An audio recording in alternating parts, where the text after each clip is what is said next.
Hello everyone, this is Govind sir. Welcome back to lecture number 7, continuation of alternating current chapter. Today we are going to solve numerical for LR circuit and CR circuit. LR circuit means inductor and resistor connected in series in AC circuit, and CR circuit means capacitor and resistor connected in series. And with AC circuit, that numerical we are going to solve. So right now when we are talking about this condition, so LR and CR circuit, so we'll discuss about some formula and then we'll go ahead. तो सबसे पहला जो point है जो हमने ना इसके पहले वाले क्लास में किया था, हम इंडक्टर के लिए डिस्कस करेंगे. L for inductor. तो जो की पॉइंट है हमारा कि उसमें हमको पता है जो करंट होता है ना I जो होता है lags, I lags E by pi by 2. ठीक है, इस स्टेटमेंट को हम ना चेंज कर सकते हैं और ये स्टेटमेंट को आप लिख सकते हो कि अगर ईएमएफ के टर्म में लिखना है पहले तो आप तो क्या लिखोगे, ईएमएफ जो ई होगा दैट विल व्हाट लीड, तो e leads i by pi by 2. ठीक है, अब सिमिलरली मैं कैपेसिटर के लिए लिखूंगा. कैपेसिटर के केस में क्या होता है, कैपेसिटर के केस में जो आई होता है वो क्या करता है, लीड करता है. तो i leads EMF by pi by 2. और उसी पॉइंट को अगर हम दूसरे वे से लिख रहे हैं तो ये क्या होता है, ईएमएफ इस केस में क्या करेगा, लैग करेगा. EMF lags I by pi by 2. इनका यूज हमें ना बाद में होगा डायरेक्टली. अभी जब मैं क्वेश्चन सॉल्व करूंगा तो directly we are going to use this word, later we are going to use, but these concepts are very important. Now will come to the next point. अगर सिर्फ एलआर सर्किट में consider कर रहा हूं for LR circuit, तो LR circuit के लिए अगर आप डिस्कस कर रहे हो मतलब inductor and resistor are in series, तो सबसे पहला पॉइंट है हमें ना इंपीडेंस पता होना चाहिए. इंपीडेंस क्या होता है, resistance offered by inductor and resistor collectively. तो ये हो गया रेजिस्टेंस का वैल्यू रेज टू 2 अब प्लस का होगा एक्सएल रेज टू 2. एक्सएल क्या है यहाँ पे, इंडक्टिव रिएक्टेंस. ठीक है, और जो एक्सएल की वैल्यू है वो भी हमने डिस्कस किया था लास्ट क्लास में. तो एक्सएल का वैल्यू होता है ओमेगा एल, और अगर एक्सटेंड करोगे तो ओमेगा का वैल्यू होता है 2 पाई एफ, तो ये होगा 2 पाई एफ एल. ठीक है, एक होता है पावर फैक्टर. तो पावर फैक्टर का फॉर्मूला बहुत सिंपल होता है. पावर फैक्टर क्या होता है, power factor is the resistance upon impedance. ठीक है, अब एक और होता है यहाँ पे phi is the phase difference, इसके लिए एक और फेज डिफरेंस से रिलेटेड एक और फॉर्मूला है tan फाई. ये इंडक्टर है तो आप क्या करोगे, यहाँ पे एक्सएल ले लो. ठीक है, और ये जाएगा अपॉन आर. ठीक है, सो ये फॉर्मूले से जो हमें यूज करने हैं. ठीक है, अब हम ऐसे ना सीआर सर्किट के लिए ले लेते हैं. तो सीआर सर्किट के केस में क्या होगा, तो स्टोरी ऐसे ही होगा, सेम कॉन्सेप्ट. तो आपको इंपीडेंस मिलेगा. इंपीडेंस का फॉर्मूला क्या है, अंडर रूट ऑफ ये क्या होगा, रेजिस्टेंस रेज टू 2, रेजिस्टेंस का वैल्यू रेज टू 2 प्लस ये क्या होगा, कैपेसिटिव रिएक्टेंस हो गया. करेक्ट, और फिर उसका पावर फैक्टर का क्या होगा, यहाँ पे भी पावर फैक्टर हो गया, ये होगा आर अपॉन जेड. तो यहाँ पे जेड की वैल्यू क्या होगी, R square plus X square, but इस केस में जेड की वैल्यू क्या होगा, R square plus XL square. ठीक है, अब क्या करना है, अब हमने यहाँ पे वैल्यूज को ये कर दिया, तो ये हो गया आपका एक्स सी का वैल्यू क्या होगा, इट्स 1 अपॉन ओमेगा सी. अगर आपको और एक्सटेंड करना है तो it can be written as 1 upon omega का वैल्यू क्या है, 2 पाई एफ है, तो ये होगा 1 अपॉन 2 पाई एफ सी. ठीक है, अब इसको tan के टर्म में भी आप कन्वर्ट कर सकते हो, मतलब tan के टर्म में भी आप लिख सकते हो. तो tan फाई का वैल्यू, जैसे आपने यहाँ पे tan फाई का वैल्यू इन एलआर सर्किट में लिया हुआ है, सेम सीआर सर्किट के लिए क्या होगा, ये होगा एक्सी अपॉन आर, और एक्सी की value you can find out from वही, मतलब ये फॉर्मूला यूज करके आप निकाल सकते हो. इसके बाद एक ना इंपॉर्टेंट पॉइंट है जो मैं मेंशन करना चाहूंगा. सो अगर ना आप डिस्कस कर दो, ये स्पेसिफिक कंडीशन है. अगर आप ना कॉइल की बात करते हो, कॉइल होगा या चोक कॉइल होगा. ठीक है, सो जब ना ऐसे ये क्वेश्चंस आते हैं तो क्या है, मतलब कि कोई भी इंडक्टर आप ले लो, कोई भी कॉइल है ना इंडक्टर, मतलब वायर को अगर आप ना ये सोलेनॉइड के फॉर्म में रैप करते हो तो वो एक हिसाब से इंडक्टर हो गया. तो जब आप ना वायर को रैप करते हो ना उस टाइम पे उसके पास रेजिस्टेंस आता है, मतलब इट विल हैव रेजिस्टेंस. मतलब वायर का नॉर्मली आपको पता है ना, R is equal to rho into l by a. तो अगर लेंथ है वायर के पास तो रेजिस्टेंस होगा, बट क्या रैप करने से उसका रेजिस्टेंस बढ़ जाता है. तो मतलब वो जो कॉइल है उसके पास रेजिस्टेंस है. ठीक है, कॉइल होने की वजह से उसके पास क्या होगा, इंडक्टिव रिएक्टेंस भी है. तो ये जो पर्टिकुलर पार्ट होता है ना, एक कॉइल है, ये कॉइल के अंदर रेजिस्टेंस भी होता है और इंडक्टर भी होता है. समझ में आ रहा है, इस रेजिस्टेंस के अंदर क्या है, आपको रेजिस्टेंस भी मिलेगा इसके अंदर और इंडक्टेंस भी मिलेगा. तो रेजिस्टेंस होगा, इंडक्टेंस आपको क्या देगा, इंडक्टिव रिएक्टेंस देगा. तो ये क्या होता है, इसमें क्या होता है, it is similar to what, ये किसके सिमिलर होता है, it is similar to R and L connected in series. समझ में आ रहा है, कनेक्टेड इन सीरीज.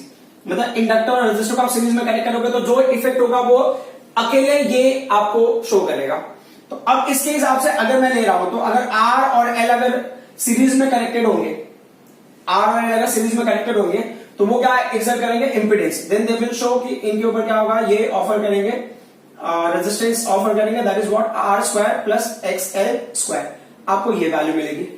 ठीक है, अब एक और पॉइंट अगर आप नोट कर लो तो जो XL की वैल्यू वो किसके इक्वल होगा, XL का वैल्यू ओमेगा है और 2πfl है ना। अभी क्या कह रहे हैं ना, इस इंडक्टर को आपने ना दो तरह का कनेक्शन दे दिया है या दो तरह का सप्लाई दिया है। एक केस में आपने क्या किया, एसी सप्लाई दे दिया, दूसरे केस में आपने डीसी सप्लाई दे दिया। ठीक है, और होता क्या है उस पॉइंट को आप ऑब्जर्व करो, यहां पे जो है ना फ्रीक्वेंसी की वैल्यू क्या होगी, एग्जिस्ट होगी ना, फ्रीक्वेंसी की वैल्यू आपको मिलेगा, यहां पे फ्रीक्वेंसी एग्जिस्ट है ना, यहां पे फ्रीक्वेंसी की वैल्यू मिलती है। बट डीसी सोर्स के लिए अगर आप डिस्कस करते हो तो what is the frequency for the DC source, DC source का फ्रीक्वेंसी होता है 0। अगर फ्रीक्वेंसी की वैल्यू 0 होगी, इंडक्टर का वैल्यू कितना भी होगा तो भी एक्सएल की वैल्यू क्या हो जाएगी, 0 हो जाएगी। तो इसका मतलब होगा एक्सएल का वैल्यू क्या हो जाएगा, 0 हो जाएगा। करेक्ट, इस केस में डीसी के केस में जब एक्सएल का वैल्यू 0 होगा तब ये जो आपका इंपीडेंस का वैल्यू क्या हो जाएगा, वो हो जाएगा अंडर रूट ऑफ, ये हो गया R स्क्वायर प्लस ये 0, फिर क्या मिला आपको under root of R square, तो ये R स्क्वायर का रूट क्या होगा, R हो गया। तो समझना क्या है इसमें कि जो इंडक्टर है, इंडक्टर को अगर आपने डीसी सप्लाई देते हो तो वो उस टाइम पे सिर्फ और सिर्फ रेजिस्टर ही इफेक्टिव होगा, उसका जो इंडक्टिव रिएक्टेंस है वो कंसिडरेशन में नहीं आता। समझ में आ रहा है। और इस टाइम पे जो भी आप ना ईएमएफ दोगे तो आप उसको ना ई लिखो और ईडीसी लिखो। समझ में आ रहा है, ईएमएफ अप्लाई जो होगा ई होगा और ईडीसी होगा, और जो करंट आपको मिल रहा है उसको आई लिखो या आईडीसी लिखो। ये बहुत ही इंपॉर्टेंट कंडीशंस को आप कहीं पर लिख लो, क्योंकि जब न्यूमेरिकल सॉल्व करेंगे तो ये तो मैं रब कर दूंगा अभी, तो न्यूमेरिकल सॉल्व करने के टाइम पे ये कॉन्सेप्ट मैं आपको याद दिलाऊंगा, तो that time you need to know कि हमने क्या डिस्कस किया था। और अगर यही चीज ना जब आप एसी अप्लाई करते हो तो एसी अप्लाई करोगे तो क्या होगा, तो एसी अप्लाई करोगे तो जेड इसमें कंसिडरेशन में आएगा, क्योंकि आर स्क्वायर तो रहेगा ही वहां पे, फ्रीक्वेंसी की वजह से एक्सएल स्क्वायर भी कंसिडरेशन में आ जाएगा। When there is a frequency there will be inductive reactance, अगर इंडक्टर की वैल्यू है तो। सो आपको ये पॉइंट एकदम क्लियर होना चाहिए कि क्वेश्चन में देखो मेंशन क्या रहेगा ना कि कॉइल है, कॉइल को डीसी अप्लाई किया है तो XYZ करंट मिल रहा है, या डीसी ईएमएफ अप्लाई किया है तो XYZ आपको डीसी करंट मिल रहा है। तो आपको समझ लेना है कि बहुत सारी चीजें ना इसको रिलेट करो। तो जो पावर सप्लाई होगा वो क्या होगा, ईडीसी होगा, करंट होगा आईडीसी होगा, या आप ई और आई डायरेक्टली ले लो और उनका रेशियो आपको रेजिस्टेंस देगा। इस केस में क्या होगा, इस केस में जो आप सप्लाई होगी वो सप्लाई किस टर्म में होगा, that will be in terms of, जो ईएमएफ होगा ई आरएमएस, जो करंट होगा वो क्या होगा आई आरएमएस। चलो ठीक है, मैं आपको ये लिख रहा हूं तो मैं यहाँ पे वापस एक स्टेप लिख देता हूं। तो ई आरएमएस और आई आरएमएस का अगर आपने रेशियो ले लिया तो आपको देगा इंपीडेंस, वो आपको इंपीडेंस की वैल्यू देगा। और यहाँ पे क्या होगा, यहाँ पे आप ना ईडीसी और आईडीसी का अगर आप रेशियो लोगे तो ये आपको क्या देगा, ये देगा आपको रेजिस्टेंस। तो आप ये पॉइंट याद रख लेना कि कॉइल को अगर आप डीसी सप्लाई देते हो तो डीसी ईएमएफ और डीसी करंट का रेशियो लोगे तो आपको रेजिस्टेंस देगा। सेकेंड फेज में क्या होगा, जब आप ना उसको करंट ये एसी अप्लाई करोगे तो क्या होगा, आई आरएमएस होगा और ई आरएमएस होगा, उनका रेशियो आपको इंपीडेंस देगा। उसके बाद जो भी क्वेश्चन होगा उसके अकॉर्डिंगली हम क्या करेंगे, सिंप्लीफाई करेंगे।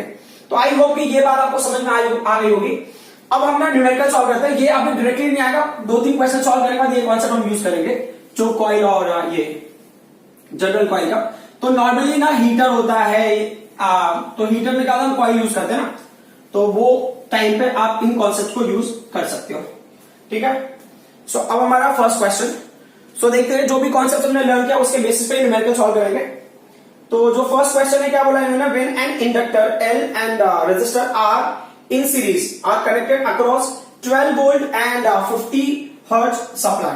तो देखो यहाँ पे ईएमएफ की वैल्यू 12 वोल्ट है, ईएमएफ की वैल्यू 12 वोल्ट है।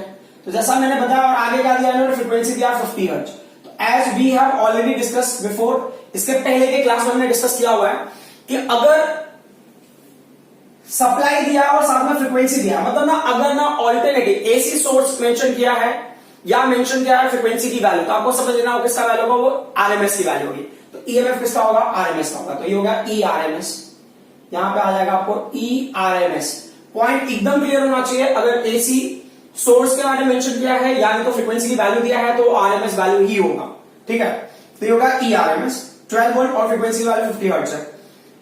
अब current of 0.5 ampere flows in this circuit. तो उस टाइम पे करंट फ्लो होता है। देखो अभी ये फ्रीक्वेंसी के टाइम पे करंट फ्लो हो रहा है, मतलब ERMS अप्लाई करने से, तो ये होगा IRMS, तो इसकी वैल्यू होगा 0.5 एम्पियर हो गया ये। And what next, the current differs in phase from applied voltage by pi by 3 radian. So जो करंट का डिफरेंस है ना, मतलब कितने का डिफरेंस आ रहा है, फेज डिफरेंस की वैल्यू है पाई बाय 3 का, ठीक है। फिर आगे क्या बोला है ना, calculate the value of R, तो ये LR सर्किट है ना, this is for the LR circuit, ठीक है। तो LR सर्किट के हिसाब से अगर आप कंसिडर करते हो तो LR सर्किट में देखो हमारे पास फेज के टर्म में इससे भी निकाल सकता हूं, मैं इससे भी निकाल सकता हूं। सो विच वन इज इजियर, देखो अगर मैं XL की वैल्यू को एक्सटेंड करूं तो ओमेगा L अपन आर होगा, मतलब इंडक्टेंस की वैल्यू होनी चाहिए, बट यहां हमारे पास इंडक्टेंस की वैल्यू नहीं है, तो हम ट्राई करते हैं cos फाई से, ठीक है। तो cos फाई का फॉर्मूला क्या होगा, cos phi is equal to क्या हो गया, R बाय Z, है ना, इसको हम पावर फैक्टर भी बोलते हैं, ठीक है। तो ये cos फाई का वैल्यू कितना हो गया, ये cos पाई बाय 3 ले लो गया, ठीक है। अब आपके पास ना Z की वैल्यू नहीं है, तो how will you get value for Z, तो Z की वैल्यू अगर आपको नहीं है तो आप ये पता होना चाहिए, अगर आपने EMF क्या होगा, RMS EMF है, करेक्ट, और फिर RMS करंट है, ये क्या है, ये ऑल्टरनेटी के फॉर्म है, तो ये किसको अप्लाइड है, LR सर्किट को अप्लाइड है। तो LR सर्किट ना जो रेजिस्टेंस ऑफर करेगा वो क्या है, इंपीडेंस है, मतलब Z। तो मैं यहां साइड में कैलकुलेट कर लेता हूं इसके, तो ERMS की वैल्यू कितनी होगी, ERMS की वैल्यू 12 है, IRMS की वैल्यू कितनी है, IRMS की वैल्यू 0.5 है, तो ये है Z, ये कैंसिलेशन करोगे तो कितना होगा, ये 24 हो गया, तो 24 ये Z की वैल्यू हो गई, करेक्ट। तो हमने क्या किया, यहाँ पे R की वैल्यू को R रहने दिया, ये क्या कर दिया, यहाँ पे हमने 24 पुट कर दिया, इंपीडेंस का वैल्यू दिया पुट, cos पाई बाय 3 मतलब cos 60 का वैल्यू कितना हो गया, 1/2 हो गया, is equal to R by 24, तो ये कैंसिलेशन ये 12 होगा, तो R का वैल्यू कितना हो जाएगा, 12 ओम, मतलब रेजिस्टेंस की वैल्यू हमको मिल गई इस केस में। अब हम आते हैं नेक्स्ट क्वेश्चन पे। नेक्स्ट क्वेश्चन क्या है, अ बल्ब ऑफ रेजिस्टेंस 10 ओम, एक बल्ब है जिसका रेजिस्टेंस का वैल्यू दिया है 10 ohm. What next, connected to an inductor of inductance L, ये इंडक्टर को कनेक्टेंस का वैल्यू L है, और कोई मेंशन नहीं किया है, कोई वैल्यूज होगा तो बाद में देख लेंगे। In series with AC source mark 100 volt and 50 hertz, मतलब AC सोर्स को कनेक्टेड है, मतलब AC सोर्स का वैल्यू कितना है, 100 वोल्ट है, और फिर बाद में बोला इन्होंने फ्रीक्वेंसी भी मार्क किया हुआ है, that is what 50 hertz. As I said कि फ्रीक्वेंसी दिया है, मतलब ये कौन सा EMF होगा, ये होगा RMS EMF, ठीक है।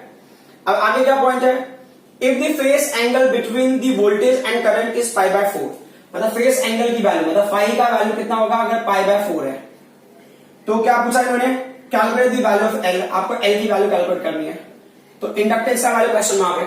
तो देखो फाई का वैल्यू दिया और L के बारे में भी L के बारे में पूछ रहा है, तो देखो फाई का टर्म L के बारे में पूछ रहा है, तो ये वाला ज्यादा बेटर ऑप्शन होगा, है ना, सिंपल टर्म है, समझ में आ रहा। तो यहाँ पे क्या करो, XL की वैल्यू को आप अगर यहाँ पे पूछ XL के टर्म को थोड़ा सा एक्सटेंड करोगे तो tan फाई का वैल्यू क्या होगा, tan फाई हो जाएगा XL अपॉन R, तो XL का वैल्यू क्या होगा, omega L upon 2 pi, sorry omega L upon R, तो ओमेगा को मैं 2 पाई, मैं डायरेक्टली वैल्यू रख देता हूं, 2 पाई f L हो जाएगा, XL की वैल्यू ओमेगा L होगा 2 पाई f L, क्योंकि फ्रीक्वेंसी दिया इन्होंने, है ना, कैपिटल R। तो tan फाई का वैल्यू कितना है, 45 है, तो ये 45 मतलब पाई बाय 4 का मतलब 45 हो गया ना। कैसे वैल्यूज निकालते हैं, तो पाई की जगह पे 180 रख दो आप, 180 अपॉन पाई से मल्टीप्लाई करो, तो क्या होगा पाई बाय 4, तो पाई बाय कैंसिल होगा, इसको कैंसिल करोगे कितना होगा, 45 डिग्री आपको मिल जाएगा। सो आई होप ये बातें आपको समझ में आ रही होंगी। सो ये 2 हो गया, पाई का वैल्यू 3.14 हो गया, f का वैल्यू कितना होगा 50 हो गया, और ये L क्वेश्चन मार्क है, अपॉन R की वैल्यू कितनी है, R का वैल्यू है 10, ठीक है। तो एक ही साथ देखो तो 10 इसको कैंसिल करेगा तो 10 5 हो गया, बराबर। अब आगे एक्सटेंड करते हैं, तो यहाँ पे tan फाई का पाई बाय 4 का वैल्यू कितना, tan 45 की वैल्यू होगी 1, ठीक है।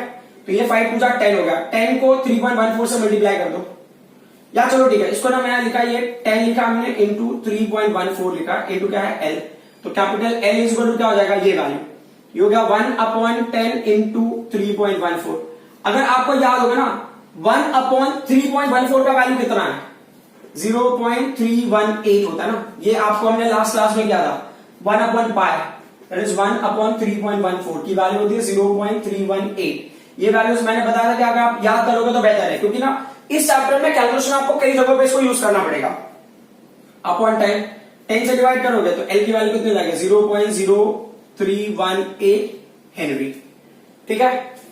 अब हम आ जाते हैं नेक्स्ट क्वेश्चन पे। Next question is again very simple, अब ना जो मैंने चोक कॉइल वाला बताया था ये उस कॉन्सेप्ट पे बेस्ड है कि अगर आपको चोक कॉइल या कॉइल का आप ले लो कि अगर आपने डीसी अप्लाई किया है तो सर्किट में सिर्फ और सिर्फ रेजिस्टेंस का ही इफेक्ट आपको दिखेगा, बट अगर आप एसी अप्लाई करते हो तो आपको इंडक्टेंस का भी इफेक्ट दिखेगा और रेजिस्टेंस का भी इफेक्ट दिखेगा। ठीक है, तो अब क्वेश्चन देख लेते हैं। बहुत सिंपल सा क्वेश्चन है और बहुत एकदम बहुत ही लॉजिकल क्वेश्चन, आप समझेंगे ना तो बहुत इजीली आ जाएगा, it's not that complicated. So question में इन्होंने क्या बोला, व्हेन 200 volt DC are applied across a coil a current 2 ampere flows through it। मतलब ना 200 वोल्ट डीसी अप्लाई किया अक्रॉस कॉइल, किसी कॉइल को 200 वोल्ट डीसी अप्लाई किया, तो अब हम लिख लेते हैं यहाँ पे डीसी अप्लाइड है तो आप इसको ईडीसी ले लो। कितना डीसी अप्लाइड है 200 वोल्ट का, बराबर। तो बोल रहे हैं करंट फ्लो होता है 2 एम्पियर का, तो डीसी वोल्ट अगर आप पोटेंशियल अप्लाई करोगे, ईएमएफ अप्लाई करोगे तो डीसी करंट भी मिलेगा आपको, वो कितना मिला आपको 2 एम्पियर मिला। फिर आगे क्या बोला है, when 200 volt AC of 50 hertz are applied, मतलब 200 वोल्ट एसी अप्लाई कर रहे हैं और 50 हर्ट्ज पे, तो यहां पे क्या होगा, देखो अब इन्होंने बोला है ना कि एसी अप्लाई किया है, उससे ही हमें पता चल जाता था, सिर्फ एसी बोला होता तो भी ये आरएमएस वैल्यू हो जाता, बट आगे इन्होंने क्या किया, फ्रीक्वेंसी की वैल्यू भी दे दी है 50 हर्ट्ज, तो ये तो डबल एश्योरेंस हो गया कि हाँ ये आरएमएस वैल्यू ही होगा। ध्यान देना, जब भी आपको ईएमएफ दिया होगा या करंट दिया होगा, एसी के टर्म में दिया होगा, मेंशन किया होगा ना एसी सोर्स की वजह से है, या मेंशन किया होगा कि इस फ्रीक्वेंसी पे है, तो आपको आरएमएस वैल्यू ही कंसीडर करना उसको, या हो सकता है वो अप्लाइड वैल्यूज है, मेजर्ड वैल्यूज है इन टर्म्स ऑफ ऑल्टरनेटिव सप्लाई के टर्म में जो वैल्यूज को आप मेजर कर पा रहे हो ये वो वैल्यू है। ठीक है, और अगला पॉइंट क्या है इन्होंने दिया, are apply to the same coil, जो कॉइल था ना, मतलब जब जैसे कि ये कॉइल है, इस कॉइल को डीसी अप्लाई किया 200 वोल्ट का 2 एम्पियर करंट फ्लो हो रहा था जब डीसी अप्लाई किया, अब सेम कॉइल जब मैं 200 वोल्ट एसी अप्लाई किया है तो बोल रहे हैं again I repeat that statement, when 200 volts AC of 50 hertz are applied to the same coil only 1 ampere flows, मतलब जब ना एसी अप्लाई करते हैं 200 वोल्ट का तब सिर्फ 1 एम्पियर करंट ही फ्लो होता है सर्किट में। ठीक है, अब जो अगला पॉइंट है इन्होंने क्या बोला है, कैलकुलेट द रेजिस्टेंस। इनका पहला क्वेश्चन है कि रेजिस्टेंस कैलकुलेट करो।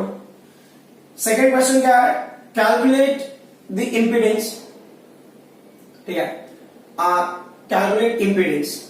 इंपीडेंस के बाद इन्होंने बोला इंडक्टिव रिएक्टेंस, फिर इन्होंने बोला इंडक्टेंस भी कैलकुलेट करो। ठीक है, तो अब समझ लो ना, जो डीसी वाला कंडीशन है वो सिर्फ और सिर्फ रेजिस्टेंस को बिलोंग करेगा, जो ई आरएमएस और आई आरएमएस ये आपको क्या देंगे, ये आपको देंगे वैल्यू इसका इंपीडेंस का वैल्यू देंगे। ठीक है, अच्छा ई आरएमएस आई आरएमएस आप मेंशन नहीं किया, बट यू नो जैसा कि हमने पहले भी किया हुआ है। तो अब ये क्या होगा, पहले एसी वाला डीसी के लिए देख लेते हैं ना, तो फॉर डीसी, तो डीसी के लिए क्या हो गया, हमने क्या ये आर मिलेगा, आर का वैल्यू किसके इक्वल होगा, EMF for DC upon current due to DC. ठीक है, तो डीसी ईएमएफ की वैल्यू कितनी हो गई 200 वोल्ट हो गया और करंट कितना 2 एम्पियर हो रहा है, तो कितना हो जाएगा ये 100 ओम, मतलब रेजिस्टेंस की वैल्यू आपको 100 ओम मिल गया। ठीक है, अब इसके बाद हम अगले पॉइंट पे आ जाते हैं। तो नेक्स्ट पॉइंट अगर हो गया तो इंपीडेंस, तो फॉर एसी, तो जब आपने सर्किट में एसी अप्लाई कर दिया तो क्या क्राइटेरिया होगा, तो जेड मिलेगा ना आपको, तो जेड का वैल्यू कैसे मिलेगा आपको, ई आरएमएस अपॉन आई आरएमएस से मिलेगा। ई आरएमएस की वैल्यू कितनी है अपने पास 200 वोल्ट है और आई आरएमएस की वैल्यू कितनी है 1 एम्पियर है, ये हो गया 200 वोल्ट और ये हो गया 1 एम्पियर, कैंसिलेशन वाला वैल्यू कितना हो जाएगा, ये होगा 200 ओम। ठीक है, तो आपको आर की वैल्यू मिल गई, जेड की वैल्यू मिल गई, तो ये दो क्वेश्चन सिंप्लीफाई हो गया। अब एक्सएल की वैल्यू बोल रहा है, तो अब देखो ना जेड आर और एक्सएल रिलेटेड है क्या, तो जेड आर और एक्सएल इससे रिलेटेड है।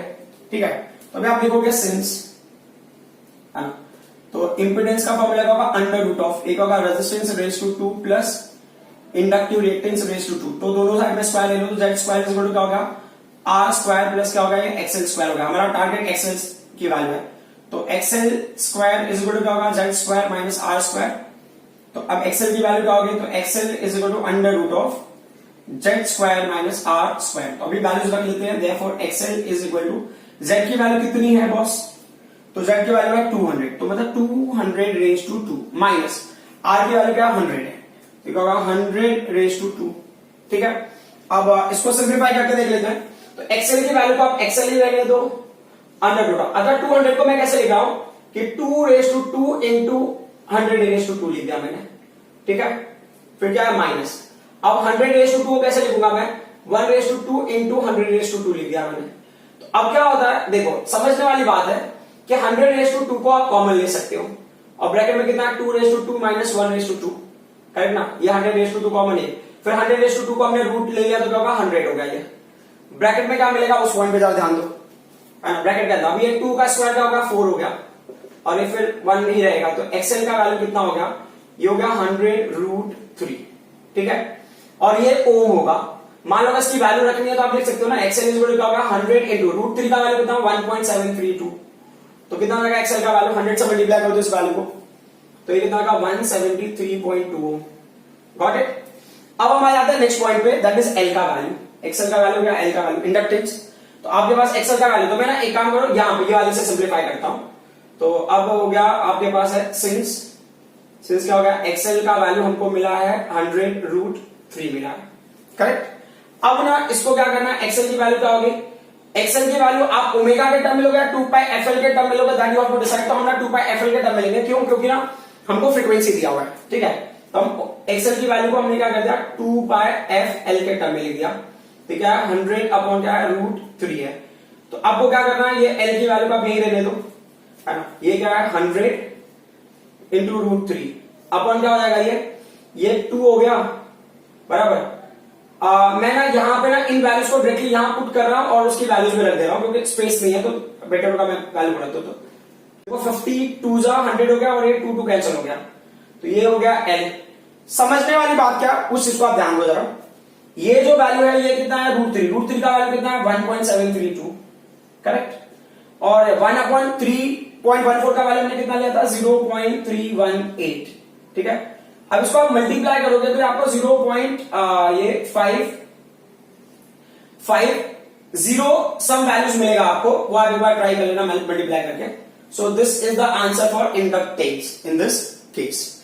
अब हम इंडक्टर एंड रजिस्टर की सीरीज के ऊपर ही एक न्यूमेरिकल करेंगे, उसमें ऑलमोस्ट ना हर टाइप के क्वेश्चंस आपके कवर हो जाएंगे, मतलब कितना भी क्वेश्चन घुमा फिरा के पूछेंगे तो ऑलमोस्ट सारे क्वेश्चंस आपके कवर हो जाएंगे उस केस में। As you people can see, in this question I have given one diagram and then there are total 13 questions. ये 13 questions का आंसर हमें लिखने हैं, और मैंने बाकी फॉर्मूले वगैरह रख कर दिया बिकॉज स्पेस का बहुत इश्यू हो जाता। सो इससे पहले ना छोटी छोटी चीजें जो मैं डिस्कस कर लेता हूं, क्योंकि उसको हम इंप्लीमेंट करेंगे, तो that time we should not have any confusion. जैसे आपके पास 30-60 का एक होता है ना, 30-60, तो 30-60 ट्राइंगल, राइट एंगल ट्राइंगल वैसे लेते हैं, वैसे हमारे पास एक ट्राइंगल है, ठीक है। तो उस ट्राइंगल में क्या होता है कि एक एंगल है जो 53 डिग्री है, दूसरा 37 है। देखो ये स्मॉलर एंगल है, तो ये क्या होगा, ये होगा आपका 37 डिग्री होगा। ये बिगर एंगल दिख रहा है तो ये 53 होगा, ठीक है। और ये क्या होगा 90, बराबर। So this triangle is very similar to what, अगर आप 30-60 और 90 वाला ट्राइंगल आपको पहले से पता है, तो उस कॉन्सेप्ट में हम ले लेते हैं कि मान लो अगर ये एंगल 30 है, this angle is 60 and this what 90, correct. So इनके 3 वैल्यूज है हमारे पास, ये जो तीनों साइड्स के 1 आता है, 2 आता है, और फिर √3 आता है। बिगेस्ट नंबर क्या है 2 है, तो biggest number will be hypotenuse. वैसे ही यहाँ पे आपके पास जो नंबर आता है 3, 4, 5 आएगा, तो बिगेस्ट नंबर 5 है, ठीक है। फिर क्या है कि जो सबसे स्मॉलर एंगल है उसके ऑपोजिट में स्मॉलर नंबर आ जाएगा, तो 30 के ऑपोजिट में 1 आ जाएगा, ठीक है। उसके बाद जो सेकंड नंबर है, जो मतलब कि बिगेस्ट के बाद उससे पहले वाला, तो √3, तो उसके बाद 60 का ऑपोजिट में आएगा √3 आ जाएगा। तो यहाँ पे सबसे स्मॉलेस्ट नंबर क्या है 3 है, तो 37 का ऑपोजिट में 3 आ जाएगा, और फिर 53 का ऑपोजिट में क्या आ जाएगा 4 आ जाएगा। तो अब इन वैल्यूज को जैसे भी आपको फाइंड होगा उसके अकॉर्डिंग ले सकते हो। तो आप कोई भी एंगल है ना, साइन, कॉस, टेन, जो भी वैल्यूज होगा आप उसको इंप्लीमेंट कर सकते हो। तो whenever we need this term we will discuss about it, ठीक है। सो ये 30, 60, 90 मैंने जो समझने के हिसाब से बताया था, तो ये वैल्यूज है, ये स्पेसिफिक टाइप ऑफ ट्राइंगल है, ठीक है। और एक और है कि अगर आपके पास वैल्यू 2 अपॉन √2 है, तो उसको अगर आप कैंसिल करोगे तो ये क्या है √2 इंटू √2 अपॉन क्या है √2, कैंसिलेशन तो मैं डायरेक्टली √2 लिखूंगा, विच इज 1.41, 4 तक ले सकता हूं, या 1.41 तक भी लू तो भी चलेगा। तो ये मैं डायरेक्टली कहीं पे वैल्यूज लिखूंगा, that time you should not have any confusion. So अब क्वेश्चन पे हम आ जाते हैं। क्वेश्चन क्या है, ये इंडक्टेंस की वैल्यू दिया हुआ है 0.1 हेनरी, रेजिस्टेंस का 30 ओम है, और ये फॉर्मूला है आपका, ठीक है। सो इस फॉर्मूले को कंपेयर करोगे तो ई नॉट साइन ओमेगा टी से हम रिलेट कर सकते हैं, जहां पे 400 represents the value for omega and this represents the value for E not. ठीक है, तो अगर चाहिए तो मैं यहीं पे लिख लेता हूं, फिर बाद में क्वेश्चन में भी पूछा है उन्होंने ई नॉट की वैल्यू, तो ई नॉट की वैल्यू होगा 200 वोल्ट और जो ओमेगा का वैल्यू होगा 400 रेडियन पर सेकेंड। ठीक है, सो अब हम सॉल्व करते हैं इस पूरे टर्म को। तो सबसे पहले हमें ना इंपीडेंस निकालना है, बराबर। तो इंपीडेंस का फॉर्मूला क्या होगा एलआर सर्किट के लिए? इंपीडेंस का फॉर्मूला होता है अंडर रूट ऑफ ना, तो z is equal to under root of R square plus XL square. तो हमें क्या लगा आर का वैल्यू दिया है, एक्सएल का वैल्यू हमारे पास नहीं है, तो पहले ना हम एक्सएल की वैल्यू निकाल लेते हैं, फिर सिंप्लीफाई करना थोड़ा आसान होगा।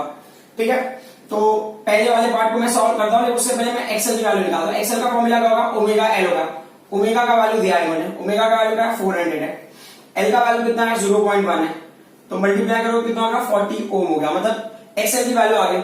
और आर का वैल्यू आपके पास ऑलरेडी है, आर का वैल्यू। ठीक है, तो जेड की वैल्यू देख लेते क्या होगा, तो therefore Z is equal to क्या अंडर रूट ऑफ क्या होता है आर स्क्वायर है प्लस क्या है ये एक्सएल स्क्वायर है। तो आर का वैल्यू क्या है आर हो गया 30⁻²2 और एक्सएल का वैल्यू होगा 40⁻²2। तो अगर आप बहुत ध्यान से देखोगे तो क्या होगा 30⁻² मतलब कितना होगा 900 है ना, क्या होगा ये क्या होगा 900 प्लस 40⁻² का क्या होगा 1600। तो ये टोटल वैल्यू हो जाएगा, therefore Z is equal to ये होगा अंडर रूट ऑफ 900 प्लस 1600 कितना होगा 2500। ठीक है, तो जेड की वैल्यू हो जाएगी 50 ओम, मतलब इंपीडेंस का वैल्यू आएगा। तो first question solve. Second question है 5, आपको ना फेज डिफरेंस निकालना है इस केस में। तो फेज डिफरेंस के लिए देखो, अच्छा उसके लिए भी एक पॉइंट आप अगर नोट कर लोगे तो बेहतर होगा। समझने वाली बात क्या है कि जो हमने ना यहाँ पे डिस्कस किया था एलआर सर्किट अगर आप लेते हो, क्योंकि ये चीजें भी ना हम बाद में यूज करेंगे, तो एलआर सर्किट के हिसाब से हमने क्या लिया यहाँ पे रजिस्टर लिया था। तो रजिस्टर में समझो करंट ना इस डायरेक्शन में जा रहा है, करंट ना इस डायरेक्शन में जा रहा है, तो ये current is going this side और ये हो गया ईएमएफ फॉर रजिस्टर, बराबर। और करंट के कंपेयर में ईएमएफ क्या करता है, what is happening the EMF in case of inductor, EMF leads. तो ईएमएफ ना इंडक्टर का क्या करता है लीड करता है, तो यहां पे हो जाएगा ईएल। ये चीजें हमने पहले डिस्कस करी हुई है, करेक्ट। तो अब जो इसका रिजल्टेंट होगा ये यहां पे आ जाएगा, तो ये जो है रिजल्टेंट ईएमएफ ई हो गया and this is the angle phi. अभी हम इस एंगल फाई की बात करें, मतलब रिजल्टेंट ईएमएफ से जो करंट है वो कितने डिफरेंस पे होगा, कितने एंगल के डिफरेंस पे। तो हमने जो फॉर्मूला है cos फाई tan फाई हम दोनों यूज कर सकते हैं। मैं दोनों से एक बार बता देता हूं, पहले तो हम देख लेते हैं कि cos फाई के हिसाब से देख लेते हैं। तो cos फाई का फॉर्मूला क्या है, cos फाई के लिए फॉर्मूला है r/z, क्लियर। तो r की वैल्यू कितनी है अपने पास, what's the value for r, r का वैल्यू इन्होंने 30 दिया और जब का वैल्यू कितना 50 है ना, तो ये कितना हो गया 30/50 कैंसिलेशन, ये क्या होगा 3/5 हो गया। अब हमको वैल्यू बतानी है, तो क्या वो ट्रायंगल का हेल्प लेंगे अभी हम लोग। सो 3/5, तो 3 ये हो गया, ये 3 हो गया, करेक्ट, ये 3 हो गया और ये 5 हो गया। मतलब ना ये कौन से ट्रायंगल, मतलब कॉस क्या होता है बेस अपन हाइपोटेनस ना, बेस अपन हाइपोटेनस। तो ये जो 3 है एंगल 53 का बेस है और किसका ये हाइपोटेनस हो जाएगा। तो ये आप इसको आप इजीली लिख सकते हो, therefore cos phi is equal to what cos 53। तो इसके लिए फाई की वैल्यू कितनी हो जाएगी 53 हो जाएगी। ठीक है, अब अगर मान लो इसको मैं दूसरे बेस से सॉल्व कर रहा हूं और tan के हिसाब से सॉल्व कर रहा हूं, tan फाई का फॉर्मूला क्या होगा XL/R। तो XL की वैल्यू हमने निकाली हुई है, XL की वैल्यू क्या है हमारे पास 40 ओम है और R की वैल्यू कितनी है क्वेश्चन में दिया ऑलरेडी 30 ओम। तो कैंसिलेशन का वैल्यू कितना होगा 4/3, मतलब परपेंडिकुलर अपन एडजेसेंट, मतलब 4 उस ट्रायंगल के ऑपोजिट में होगा, मतलब ये परपेंडिकुलर, मतलब 53 के ऑपोजिट में और इसका बेस होगा, मतलब 4/3। तो वही सेम स्टोरी tan फाई, तो tan के हिसाब से लोगे तो ये tan 53, मतलब फाई का वैल्यू कितना हो गया 53 हो गया। ठीक है, तो कोई इशू नहीं है ना। सेकंड क्वेश्चन में मिल गया हमको। अभी आपको लग रहा है तो सेकंड क्वेश्चन नहीं किया, बाकी क्वेश्चन कभी करेंगे। तो लेट्स सी थर्ड क्वेश्चन क्या है, ई नॉट निकालना है। तो थर्ड क्वेश्चन का आंसर वेरी सिंपल, आप उसको स्ट्रेट फॉरवर्ड आंसर लिख सकते हो उसका। तो ई नॉट का वैल्यू क्या है आपने यहाँ कंपेयर करके ऑलरेडी लिखा हुआ है, तो E is equal to E naught sine omega T वाले टर्म से, तो ये ई नॉट का वैल्यू है दैट इज व्हाट 200 वोल्ट। अभी फोर्थ क्वेश्चन पे जाते हैं। फोर्थ क्वेश्चन क्या है, तो फर्स्ट सेकंड थर्ड हमने सॉल्व किया। फोर्थ क्वेश्चन है ई आरएमएस। तो आपको पता है कि ई आरएमएस का फॉर्मूला क्या होता है, ये होता है ई नॉट अपॉन रूट 2 होता है। ई नॉट का वैल्यू 200 है अपॉन रूट 2 है। तो देखो ध्यान देने की बात क्या मैंने यहाँ पे बताया था ना कि अगर 2 को रूट 2 से कैंसिल करोगे, अगर 2 को रूट 2 से कैंसिल करोगे तो क्या आएगा 1.41 ले लो आप, देखो 141 ना 100 से मल्टीप्लाई होगा 141 वोल्ट हो गया ये। ठीक है, ई आरएमएस की वैल्यू भी आ गई। अब याद है नेक्स्ट पॉइंट पे, फिफ्थ वाला क्वेश्चन। फिफ्थ क्वेश्चन क्या है, आई नॉट। तो अब देखो आई नॉट क्या होगा, ये होगा पीक करंट है, एम्पलीट्यूड करंट होगा, तो उसके लिए आपको एम्पलीट्यूड ईएमएफ चाहिए अपॉन ओवरऑल सर्किट का रेजिस्टेंस क्या है। तो जो ओवरऑल सर्किट का रेजिस्टेंस ऑफर्ड है वो क्या 50 ओम, बराबर। तो वो इंपीडेंस मतलब ई नॉट का वैल्यू कितना है, ई नॉट का वैल्यू 200 है, इंपीडेंस का वैल्यू कितना है 50 ओम है, यहां पे हमने निकाला हुआ है, ठीक है। तो अब कैंसिलेशन का कितनी हो जाएगा, ये हो गया 4 एम्पियर, ठीक है। अब हम आ जाते हैं क्वेश्चन नंबर 6 पे। 6 क्वेश्चन क्या, 6 question I R M S. तो अब आपके पास ई आर एम एस है तो आई आर एम एस आप निकालोगे, तो सॉरी आई नॉट है तो आई आर एम एस भी आप निकालोगे। तो ये क्या आई नॉट अपॉन रूट 2, ये क्या होगा 4 अपॉन क्या होगा रूट 2 हो गया। तो समझने के हिसाब से अगर आप देखो ना तो ये क्या होगा 2 इंटू 2 अपॉन क्या होगा रूट 2, जहां पे ये कैंसिल का वैल्यू होगा 1.41 हो गया। तो आप उसको मल्टीप्लाई करोगे तो 2.82 एम्पियर करंट आ गया ये। तो ये होगा आरएमएस करंट और ये होगा आई नॉट का वैल्यू, है ना, पीक करंट ये हो गया। अब हम आ जाते हैं नेक्स्ट पॉइंट पे, सेवन क्या ई नॉट आर। तो 7 ई नॉट आर बोला मतलब ई नॉट आर मतलब क्या होगा, ये amplitude EMF, amplitude EMF across resistor, समझ में आ रहा, मतलब सिर्फ रेजिस्टर के अक्रॉस कितना है। तो मतलब करंट आई नॉट मतलब अगर मैं एम्पलीट्यूड ईएमएफ निकाल रहा हूं तो एम्पलीट्यूड करंट लेना पड़ेगा कि एम्पलीट्यूड करंट कितना होगा, ठीक है। तो एम्पलीट्यूड करंट इनटू रेजिस्टेंस, तो एम्पलीट्यूड करंट की वैल्यू क्या है आई नॉट है, रेजिस्टेंस की वैल्यू आर है। तो एम्पलीट्यूड करंट कितना है 4 एम्पियर है, रेजिस्टेंस कितना है 30, बराबर। तो ये होगा 4 3 12 मतलब ये होगा 120 ओम आ गया ये, बराबर। अब इसके बाद आप ना अगले पॉइंट पे आ जाओ, that is for the inductance, है ना। तो peak EMF for inductor, so peak EMF for inductor कितना हो गया, वो हो गया आई नॉट इंटू क्या होगा वो एक्सएल हो गया। आई नॉट का वैल्यू 4 एम्पियर करंट और ये क्या 40, तो ये कितना हो जाएगा 160, अच्छा ये मैंने ओम लिखा है, सॉरी ये वोल्ट होगा, ठीक है 160 वोल्ट। अब में एक छोटा सा प्रॉब्लम है कि अब ध्यान देने वाली बात ये है कि अब देखो यहां पे ये थर्ड वाली वैल्यू को देखो, 7th वैल्यू को देखो, 8th वैल्यू को देखो, ये है पीक ईएमएफ, ये है टोटल पीक ईएमएफ, पूरे सर्किट को पीक ईएमएफ कितना मिल रहा है वो हमको पता चला। ये है peak EMF for only resistor और ये होगा peak EMF for only inductor. देखो नॉर्मली रूल के साथ दो चीजें सीरीज में कनेक्टेड है, दो रेजिस्टेंसेस या कोई भी दो कंपोनेंट जो रेजिस्टेंस ऑफर कर रहे हैं, अगर वो सीरीज में कनेक्टेड है तो ईच कंपोनेंट के अक्रॉस जो भी पोटेंशियल डिफरेंस होगा अगर उनका ऐड करते हो तो वो टोटल के इक्वल आएगा।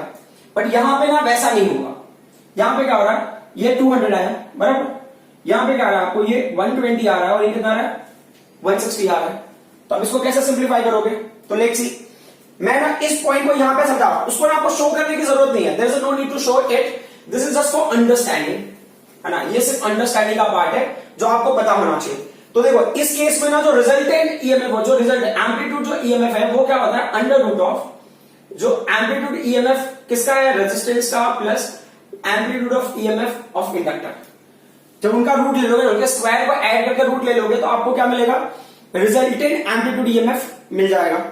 तो अब एक बार कैलकुलेट करके भी देख लेते हैं, अंडर रूट ऑफ ये कितना हो गया 120 रेज टू 2, है ना, और ये कितना हो गया 160 रेज टू 2, तो 120 का स्क्वायर होता है 144, ये 00 प्लस 160 का होता है 256 00, तो ऐड कर देते हैं तो ये एंड के ये 0 0 हो गए, 6 4 कितना हो गया 10 हो गया, 5 4 9 1 10 हो गया, 2 3 1 और ये क्या होगा 4 हो गया। तो ये कितना हो गया टोटल, है ना। अभी देखो समझने वाली बात देखो, ये है 10,000, तो 10,000 का रूट लोगे तो 100 हो जाएगा, ये 4 का रूट लेंगे तो 2 हो जाएगा, मतलब 2 into 100 करोगे तो कितना हो जाएगा ये 200 वोल्ट, दिस इज 200 वोल्ट। तो अभी देखो आप ई नॉट आर का वैल्यू कितना मिला हमको 120 वोल्ट, ई नॉट एल का वैल्यू कितना मिला 160 वोल्ट और ई नॉट का वैल्यू कितना मिला हमको 200 वोल्ट। तो देखो यहाँ पे ई नॉट वैल्यू 200 वोल्ट है या नहीं है, समझ में आ रहा है।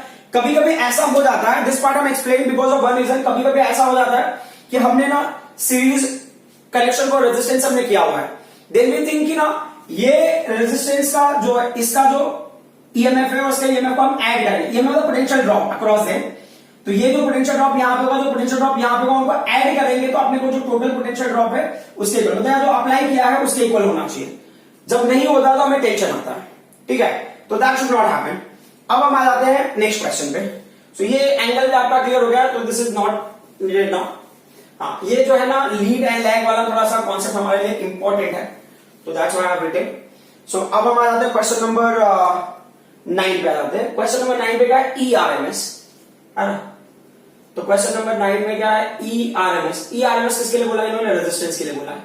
तो ये क्या होगा? ये होगा IRMS इंटू R होगा। समझ आ रहा है? जगह नहीं है बट थोड़ा मैनेज कर लेते हैं हम। तो IRMS की वैल्यू कितनी है अपने पास? IRMS की वैल्यू है 2.82 इंटू रेजिस्टेंस की वैल्यू कितनी है? रेजिस्टेंस की वैल्यू है 30 ओम। करेक्ट। तो ये क्या होगा? 3 2 जा 6, 3 8 जा 24। तो 3 2 जा 6, 2 कितना होगा? 8 हो गया। तो क्या होगा? 84.6 वोल्ट। ये किसकी वैल्यू हो गई? ये वैल्यू हो गया हमारा ERMS फॉर रेजिस्टेंस। समझ में आ रहा? मतलब जब आप डिवाइस में मेजर करोगे ना, जब रेजिस्टर के अक्रॉस आप पोटेंशियल डिफरेंस को मेजर करोगे तो आपको ये RMS वैल्यू मिलेंगे सिर्फ रेजिस्टेंस के अक्रॉस। ठीक है। अब हम क्या करते हैं? 10th क्वेश्चन पे आ जाते हैं। What is the 10th question? 10th question में ERMS वैल्यू फॉर इंडक्टेंस। तो ये हो गया ERMS वैल्यू फॉर इंडक्टर का ले रहे हैं, तो यहां पे क्या होगा? IRMS current into L। So let's see. So ये हो गया ERMS फॉर इंडक्टर। तो IRMS का वैल्यू कितना है? वही सेम स्टोरी ना। IRMS का वैल्यू 2.82 इंटू क्या होगा? ये 40 हो गया। ये मैंने L लिखा है, ये XL होगा, सॉरी रेजिस्टेंस, है ना। Current into resistance offered by inductor. तो ये पूरी वैल्यूज कितना हो जाएगा आपका? 4 2 जा 8, 4 8 जा 32, 4 2 जा 8, 3 क्या होगा? 11 होगा। तो ये 112.8 क्या होगा? ये वोल्ट हो गया। मतलब अब ना देखो, ये ERMS रेजिस्टेंस का होगा, ERMS इंडक्टेंस का होगा, और यहां पे एक्चुअल में ERMS की वैल्यू है। अब इनको ऐड करोगे तो ये वैल्यूज ना इसके इक्वल नहीं होंगे फॉर श्योर। मतलब 112 और 84 ऐड करोगे तो वेरी क्लोज टू 200, बराबर। और ये कितना है? 141 ही है। तो ये वैल्यू कैसे मिलेगा आपको? भाई जैसे मैंने समझने के हिसाब से बता रहा हूं, we are not going to solve that particular part. तो जो ERMS होगा that will be what? Under root of ERMS for resistance raise to 2 plus ERMS for inductor raise to 2। तो जब आप इसको सिंप्लीफाई करोगे, मतलब इस वैल्यू का स्क्वायर लेना है, इस वैल्यू का स्क्वायर लेना है, हमको ऐड करना, then you take the root and you will get the ERMS का वैल्यू। अब क्वेश्चन नंबर 11। क्वेश्चन नंबर 11 में उन्होंने लिखा आई, कुछ स्पेसिफाई नहीं किया। इसका मतलब क्या होगा? That is about instantaneous current. मतलब उसका मतलब उनको ना इंस्टेंटेनियस करंट की वैल्यू चाहिए। तो इंस्टेंटेनियस करंट का स्टोरी समझने के लिए देखो, हमने जो अभी थोड़ी देर पहले ये फेजर डायग्राम ड्रॉ किया था। फेजर डायग्राम में क्या था कि ये हो गया आपका करंट हो गया, आपने वहीं पे एक एरो और ड्रॉ कर लिया तो वो हो गया रेजिस्टेंस का EMF। और जब आप इंडक्टेंस के साथ में ले रहे हो, इंडक्टेंस का EMF अगर आप ले रहे हो तो होगा EL हो गया, और रिजल्टेंट EMF या रिजल्टेंट जो पोटेंशियल ड्रॉप होगा दैट इज E, और आपको एंगल फाई यहां से मिल रहा है, बराबर। सो ये डायग्राम के हिसाब से देखो, यहां पे क्या है ना, अगर आप ध्यान से देखोगे तो जो EMF है ना यहां पे और करंट यहां पे, तो अगर मान लो EMF पहले से ही दिया हुआ है, EMF इज ऑलरेडी गिवन, है ना, EMF ऑलरेडी गिवन, तो EMF के बिहाइंड मतलब EMF से लैग करेगा क्या? Current will lag EMF। In this case current is going to lag EMF। तो यहां पे ध्यान दो, I लैग्स EMF, बट यहां पे कितने से लैग करेगा EMF? ये करंट EMF से कितना लैग करेगा? 5 एंगल से। नॉर्मली भी देखो ना, EL और I का मैं लेता हूं तो सिर्फ इंडक्टर के केस में जो करंट है ना, देखो ये करंट EL से कितना लैग करेगा? 90 degree, correct. Current with EL lag by 90 degree, but with E it will lag with what angle? 5 angle. ये पॉइंट हमारे दिमाग में क्लियर होना चाहिए। तो अब अगर मैं नया इक्वेशन लिख रहा हूं तो कौन सा इक्वेशन नंबर? ये 10 तक कर लिया, मैं 10 यहां पे था, अब 11 लिख रहा हूं। तो 11 में क्या होगा? I इज इक्वल टू क्या होगा? ये I नॉट, ठीक है, ये क्या है? साइन ओमेगा टी, है ना। ये लैग हो रहा है ना, लैग मतलब इंडक्टर के केस में या इस केस में जो है करंट लैग करेगा, समझ में आ रहा है? तो लैग करने के लिए माइनस क्या होगा? 5 हो गया। अब ध्यान दो जरा यहां पे, तो ये होगा इक्वल टू I नॉट का वैल्यू क्या? वो अभी ध्यान देते हैं। I नॉट का वैल्यू 4 एम्पियर है, तो वो लिखा हमने, साइन हो गया। ओमेगा का वैल्यू कितना है? ओमेगा का वैल्यू वही है, सेम वैल्यू रहेगा, ओमेगा टी मतलब 400 टी, है ना, 400 टी प्लस 5 का वैल्यू, प्लस नहीं माइनस 5 का वैल्यू क्या है? 5 का वैल्यू ने कैलकुलेट किया 53 डिग्री, तभी आप लिख दोगे 53 डिग्री। तो ये हो गया आपका इंस्टेंटेनियस करंट का इक्वेशन। अब इसके बाद जो पॉइंट पूछा है उस पर ध्यान दो जरा। ये बोला इन्होंने ई आर और ई एल। ई आर का मतलब क्या होगा? ये होगा instantaneous EMF for only register. सिर्फ रजिस्टर के इंस्टेंटेनियस ईएमएफ की वैल्यू क्या होगी? तो ध्यान देने की बात है, यहां पे देखो कि जो ई आर है ना, ई आर, जो ई आर है ये, और जो करंट है ना वो क्या है? सेम फेज में। ई आर और करंट क्या होगा? सेम फेज में होगा। तो ये पॉइंट को आप ध्यान दो जरा, you just pay attention on this one, ठीक है। जो ईएमएफ होगा यहां पे, जो EMF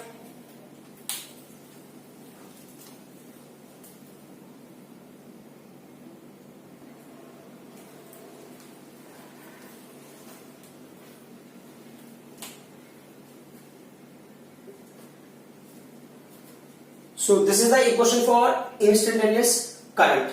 Now very important point, जो क्वेश्चन नंबर हमारा 12 एंड 13 है, तो 12th में क्या दिया इन्होंने? ई आर लिखा है और ई एल लिखा हुआ है। ई आर ई एल का मतलब क्या हो गया? ई आर हो गया, ये होगा इंस्टेंटेनियस ईएमएफ फॉर रजिस्टर, और ये होगा इंस्टेंटेनियस ईएमएफ फॉर इंडक्टर। तो ध्यान देने की बात है ना, ये जो फेजर डायग्राम इसको ध्यान दो, ये है आपका इंस्टेंटेनियस, ये है ईएमएफ किसका? रजिस्टर का। वो किसके साथ में है? वो करंट के ही डायरेक्शन में, मतलब उसी लाइन पे, मतलब दोनों सेम फेज में, मतलब जो साइन के बाद का जो वैल्यू होगा ना वो सेम होगा। तो अब क्या लिखोगे 12th के लिए? अगर आप लिख रहे हो 12th में क्या होगा? ये होगा इंस्टेंटेनियस ईएमएफ फॉर रजिस्टर। तो आपको लेना है ई नॉट आर ना, अगर जनरल में टर्म में लूंगा तो होगा ई नॉट आर ना, मतलब ये इंस्टेंटेनियस इक्वेशन फॉर मैं रजिस्टर लिख रहा हूं तो ये एम्पलीट्यूड ईएमएफ फॉर रजिस्टर होगा, ठीक है। और यहां पे होगा साइन होगा ये ओमेगा टी माइनस क्या होगा? फाई होगा। मतलब जो पैटर्न ना ये करंट ने फॉलो किया है सेम पैटर्न को ये फॉलो करेगा। तो ई नॉट आर का वैल्यू क्या है? ई नॉट आर का वैल्यू है 120, तो आपने यहां पर लिखा 120, ठीक है। फिर आप क्या लिखोगे? साइन, एंड उसके बाद की पूरी कंडीशन वैसे रहेगी, तो 400 टी माइनस क्या होगा? 53 डिग्री, कोई इशू नहीं। अब हम आते हैं नेक्स्ट पॉइंट पे, ये 13th and the last question. 13th में क्या है? हमें लेना है ई एल, बराबर। ई एल का क्या होगा? तो वापस वही होगा ना, ये होगा एम्पलीट्यूड ईएमएफ फॉर इंडक्टर, फिर ये होगा साइन हो गया, ये हो गया ओमेगा टी माइनस क्या है? फाई है। अब आपको क्या ध्यान देना है, उस पॉइंट को आप नोट कर लो। सो अगर आप ना ईएल की वैल्यू ले रहे हो, आप ईएल की वैल्यू मतलब करंट यहां पे, बराबर, तो करंट से जो है इंडक्टर कितने डिफरेंस पे है ना, मतलब अगर करंट इस एक्सिस पे है तो आपका जो इंडक्टेंस का जो इंफॉर्मेशन वो कहां पे है? तो ये इस एक्सिस, मतलब कितने से? 90 से। तो ये 90 लीड कर रहा है या लैग कर रहा है? तो ध्यान दो, ईएमएफ जो है इंडक्टर का वो लीड करता है ना। यहां पे क्या होगा? प्लस 90। तो अब अगर उसकी वैल्यू लिखनी है तो you can write down that one. E naught L की वैल्यू हमको कितना मिला है? ई नॉट एल का वैल्यू 160, बराबर। ये हो गया साइन हो गया। ओमेगा टी का वैल्यू कितना होगा? 400 टी हो गया। फाई का वैल्यू कितना है? -53 है, और प्लस उसमें क्या होगा? 90 हो गया। तो ये क्या हो जाएगा? 160, फिर ये हो गया साइन हो गया, दिस इज 400 टी। अब इसको सब्ट्रैक्ट करो तो ये कितना होगा? यहाँ पे 7 हो गया, 8 हो गया, मतलब 37 -37 डिग्री, ठीक है। तो ये हो गया आपका final EMF, instantaneous EMF for the inductor. Now along with this question एक छोटा सा मॉडिफिकेशन और है। क्वेश्चन ना थोड़ा सा आपको देख के लगता है कि ना शायद बहुत कॉम्प्लिकेटेड हो जाता है, लेकिन वैसा नहीं है। अब ये जो है ना पूरे का पूरा क्वेश्चन वही रहेगा, सिर्फ यहां पे क्या है फर्क वो देखो। E इज इक्वल टू ये 200 साइन 400 दिस टी है, प्लस यहां पे 30 डिग्री है, समझ में आ रहा है? और फिर बाकी क्वेश्चन ऐसे ही पूछा हुआ है। तो अब क्या करोगे? तो ये चीज ना आपको ध्यान देना है कि देखो अब ये ना पूरा टर्म है ना, ये जो है ना ओमेगा टी प्लस 30 है। तो यहां पे ये देखो, अब ये इक्वेशन वैसे लिखोगे तो थोड़ा सा कंफ्यूजन होगा, तो यहां पे मैं क्या करूंगा वो उन चीजों को ध्यान देना। बाकी सारा कैलकुलेशन वैसे होगा, क्वेश्चन 1 2 3 4 5 6 7 8 9, ये ना 10 5 का वैल्यू भी आपको बराबर वैसे ही मिलेगा।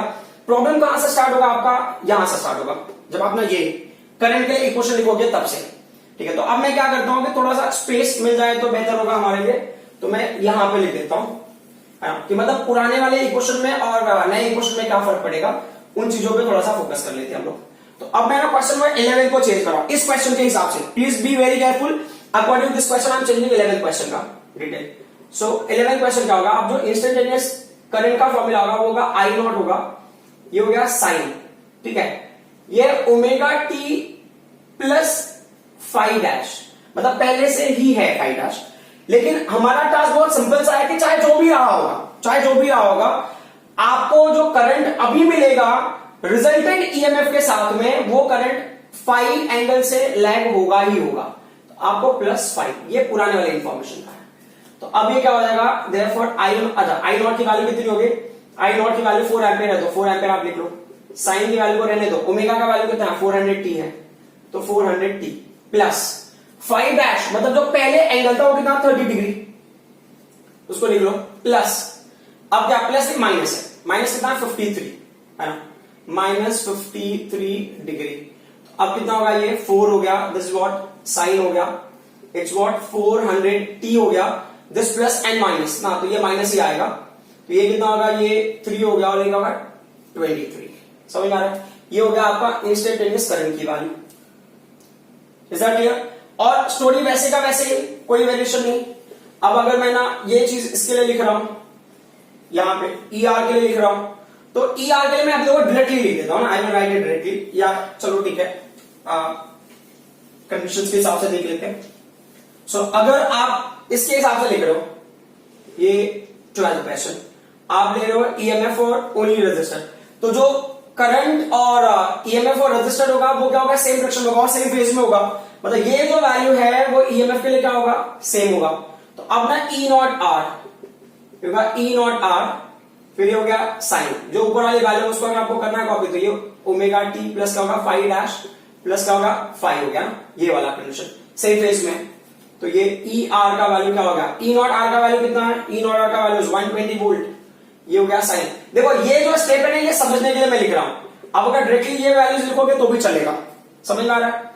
तो ओमेगा का वैल्यू क्या है हमारे पास 400t है, प्लस 5 डैश प्लस 5 का वैल्यू सिंप्लीफाई करके कितना मिला हमको, तो ये वाली वैल्यू को डायरेक्टली लिखो, तो 400t माइनस 23 है, 400t माइनस क्या होगा 23, मतलब ये जो वैल्यू है वो डायरेक्टली आप यहां पे लिख दो साइन।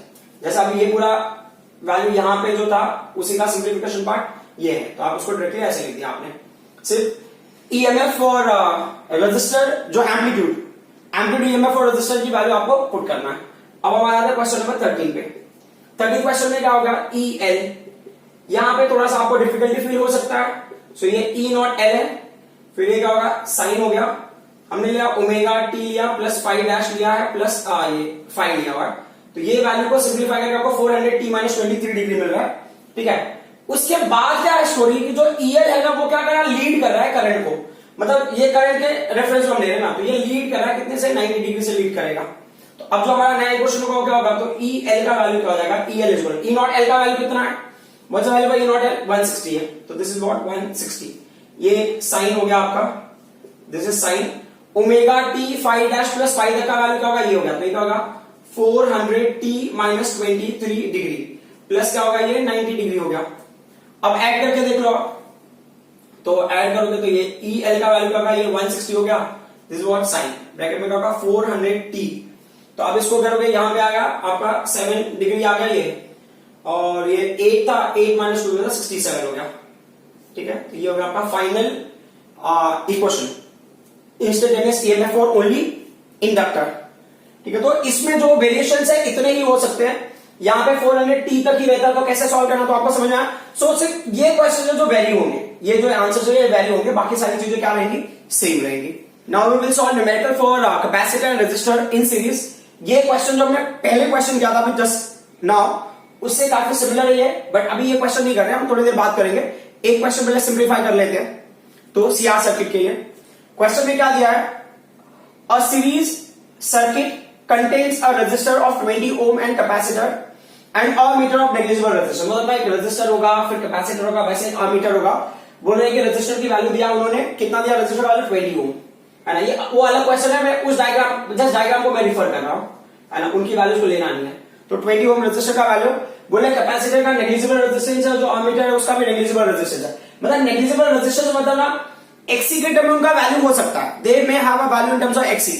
जैसे इंडक्टर का आपको पता होगा, जब हमने क्वेश्चन किया था कॉइल और चोक कॉइल के टर्म में हमने डिस्कस किया था कि जब ना आप डीसी सप्लाई करते हो तब सिर्फ रेजिस्टर ही कंसिडरेशन का आता, मतलब ना उसका खुद का रेजिस्टेंस होगा, मतलब एक्सएल होने की जरूरत है, एक्सएल नहीं भी होता तो भी उस कॉइल का खुद का रेजिस्टेंस होता। वैसे ही एक्सी का खुद का रेजिस्टेंस नहीं होता, मतलब वो एक्सी के टर्म में ही मिलेगा।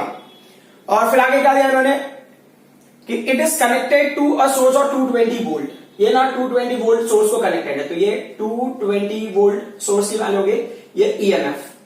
अब आरएमएस वैल्यू है यानी वो देखना पड़ेगा। और आगे लिखा है 50 हर्ट्ज, मतलब अगर इन्होंने फ्रीक्वेंसी दे दिया तो मतलब ये आरएमएस वैल्यू हो गई। Very simple. फिर क्या हो गया, if the reading of ammeter is 2.5 ampere, मतलब करंट का जो रीडिंग है वो है 2.5 एम्पियर बता रहा, मतलब ये आरएमएस करंट होगा। बराबर, ईएमएफ आरएमएस ईएमएफ है तो आरएमएस करंट मिल गया आपको। ठीक है। फिर क्या बोला इन्होंने, calculate the reactance of a capacitor. आपको कैपेसिटर का रिएक्टेंस कैलकुलेट करना होता है, एक्सी आपको कैलकुलेट करनी है। तो देखो एक्सी इंडिविजुअली आप कैलकुलेट नहीं कर सकते, क्योंकि ना अगर रेजिस्टर कैपेसिटर साथ में है तो आपको सर्किट में क्या मिलेगा, इंपीडेंस मिलेगा। तो डायरेक्टली इनडायरेक्टली आपको जेड की वैल्यू भी कैलकुलेट करनी पड़ेगी। ठीक है। तो जेड का वैल्यू कैसे मिलेगा, ई आरएमएस आई आरएमएस है आपके पास, तो जेड इज इक्वल टू क्या हो गया, ये हो गया ई आरएमएस अपॉन ये हो गया आई आरएमएस। तो ये Z is equal to E RMS की वैल्यू कितनी हो गई 220 हो गया, और आई आरएमएस की वैल्यू कितनी है 2.5 हो गया। तो 25 8 जा 20 एंड 25 8 जा 20, मतलब क्या ये 88 हो गया। तो इंपीडेंस का वैल्यू हो गया 88 ओम। ठीक है, ये हो गया इंपीडेंस की वैल्यू। अब आप एक्सी की वैल्यू कैलकुलेट कर सकते हो उस रेफरेंस में। फॉर्मूला क्या है, Z is equal to under root of, है ना, रेजिस्टेंस रेज टू 2 प्लस क्या होगा कैपेसिटिव रिएक्टेंस रेज टू 2। तो क्या होगा, Z raise to 2 is equal to under root of, एक होगा आर स्क्वायर, आपने स्क्वायर ले लिया दोनों साइड में, तो आर स्क्वायर प्लस क्या होगा, ये एक्स स्क्वायर होगा। आपको एक्स स्क्वायर की वैल्यू निकालनी है तो X square equal Z square minus R square. अब क्या होगा, एक्स का वैल्यू क्या हो जाएगा, X is under root of, एक होगा Z square minus R square. अब वैल्यूज देख लेते हैं। सो ये कितना होगा, एक्स का वैल्यू आपको निकालना है, तो जेड का वैल्यू क्या होगा, ये अंडर रूट ऑफ हो गया। जेड का वैल्यू कितना 88 का स्क्वायर, फिर ये क्या, आर का वैल्यू कितना 20 है, ये 20 का square. So X is equal to कितना होगा, ये 88 का वैल्यू कितना होता है, इसका स्क्वायर होता है 7744 होगा। ठीक है, माइनस 20 का तो स्क्वायर आपको पता है 400 होगा। सो अब अगर और आगे सिंप्लीफाई करोगे तो व्हाट डू वी गेट, तो आपको मिलेगा X is equal to under root of 400 अगर सब्ट्रैक्ट करोगे तो 7 3 4 आपको मिलेगा। ठीक है। अब अगर आपको इसका रूट लेना है, इसका रूट क्या होगा, इसका रूट होता है 85.69, ठीक है, ओम। तो ये आपको आ गया कैपेसिटिव रिएक्टेंस की वैल्यू। अब हम सॉल्व करेंगे क्वेश्चन जो मैंने बोर्ड पे लिखा हुआ है। So again will follow the same pattern as we did in the last numerical में। ये E is equal to E naught है और ये साइन ओमेगा टी है ना, टी के अलावा जो टर्म है वो ओमेगा है। तो यहाँ पे ई नॉट का वैल्यू कितना मिल रहा है हमको, जो एम्पलीट्यूड ईएमएफ मिलेगा वो है 141, और जो ओमेगा का वैल्यू है वो कितना है 4 इंटू 10⁻³ है, यूनिट होगा इसका रेडियन पर सेकेंड। ठीक है, सेम पैटर्न में सॉल्व करेंगे, कोई वेरिएशन नहीं होगा। So no need to worry. पहले इंपीडेंस निकालना है, तो इंपीडेंस का फॉर्मूला तो आपको तब मिलेगा इंपीडेंस की वैल्यू का जब आपके पास ना आर का वैल्यू होगा और एक्सी का वैल्यू होगा, है ना। तो एक्सी तो है नहीं हमारे पास, तो पहले क्वेश्चन में पहले हम एक्सी कैलकुलेट करेंगे। तो एक्सी का फॉर्मूला क्या है, 1/ω_c है। तो इतना टेंशन वाली बात नहीं है, इसलिए क्योंकि हमारे पास ओमेगा का वैल्यू है। ओमेगा का वैल्यू क्या है, ये 1 होगा 4 इंटू 10⁻³ हो गया, है ना, इंटू कैपेसिटर की वैल्यू का 5 माइक्रोफैराड है। तो 5 माइक्रोफैराड है मतलब 10⁻⁻⁶। चलो ठीक है, ये 10⁻³ प्लस और माइनस ये अगर होंगे तो 10⁻⁻3, उसको ऊपर ले लो तो 10⁻+3 होगा, that is what 1000 divided by 4 5 का कितना होगा 20 हो गया। तो ये कैंसिलेशन कितना होगा, ये 50 ओम हो गया। ठीक है, तो देखो फॉर्चुनेटली अनफॉर्चुनेटली यहाँ पे आर की वैल्यू भी 50 है और एक्स की वैल्यू भी क्या हो गया 50 ओम हो गया। हाँ, सो कूल। तो अब क्या करना है, हमें ना जेड की वैल्यू निकालनी है। तो जेड का वैल्यू क्या हो गया, तो अंडर रूट ऑफ ये क्या होगा आर स्क्वायर हो गया, प्लस ये क्या होगा एक्स स्क्वायर हो गया। तो आर का वैल्यू क्या अंडर रूट ऑफ, है ना, ये क्या होगा 50 का स्क्वायर होगा, प्लस ये भी क्या होगा 50 का स्क्वायर, है ना। तो यहाँ पे 50 स्क्वायर को कॉमन लेके फिर बाहर निकाला तो 50 हो जाएगा। 50 स्क्वायर को कॉमन लिया तो ये 1 हो गया, ये भी 1 हो गया, 1 + 1 क्या होगा 2 हो गया, तो ये होगा 50√2। तो अब इस वैल्यू को ऐसे रहने देता हूं मैं, ठीक है, ज्यादा उस पर टाइम वेस्ट करने की जरूरत नहीं है। और जो सेकंड क्वेश्चन है फाई का वैल्यू, फाई को हम दो मेथड से कर सकते हैं एज ऐसे। एक तो पावर फैक्टर के टर्म में कर सकते हो cos फाई। तो cos फाई का फॉर्मूला क्या होता है, R/Z होता है। तो R का वैल्यू कितना होता है, R का वैल्यू कितना है आर का वैल्यू भी 50 है, ठीक है, आर का वैल्यू भी मतलब आर का वैल्यू 50 है और जेड का वैल्यू 50√2 है। 50 कैंसिल होगा, 1/√2 हो गया, करेक्ट ना। तो अब ये पूरे टर्म को फिर से, तो cos फाइव को cos फाइव ने दिया हमने, 1/√2 can be written as cos 45। तो इसका मतलब क्या हो गया, फाइव का वैल्यू कितना हो जाएगा 45 डिग्री, ठीक है। अब इस पॉइंट को हम ना 10 से भी करके देख लेते हैं, तो और ऑप्शन, तो ये होगा tan फाइव, tan फाइव का वैल्यू क्या हो गया, ये होगा tan फाइव होगा XC/R।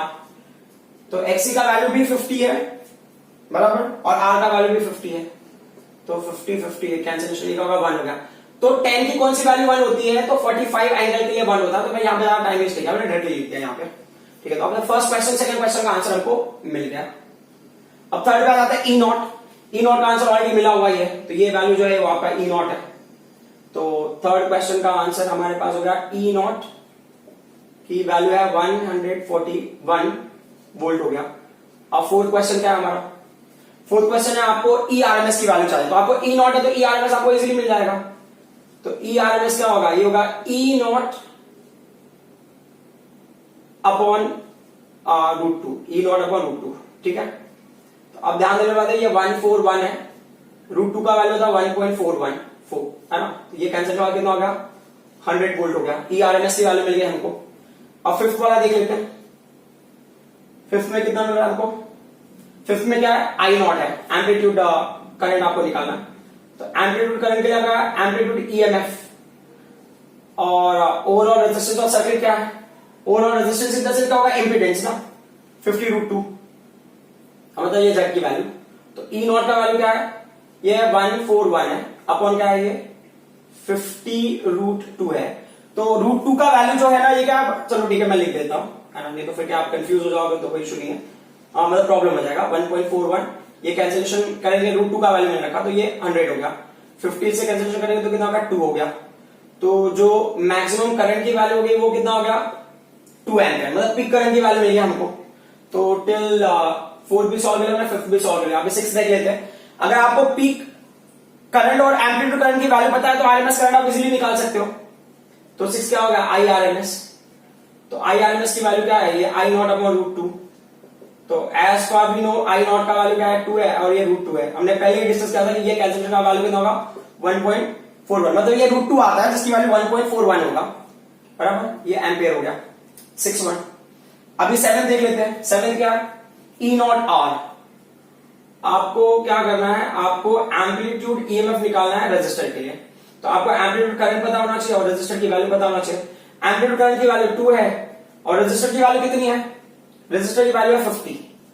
तो ये कितना हो जाएगा आपका 100 वोल्ट हो गया। अब हम आ जाते हैं सेवन क्वेश्चन। सेवन क्वेश्चन में क्या है, अच्छा सेवन क्वेश्चन ही किया मैंने अभी 8 क्वेश्चन डाला था, ठीक है सॉरी 8 क्वेश्चन।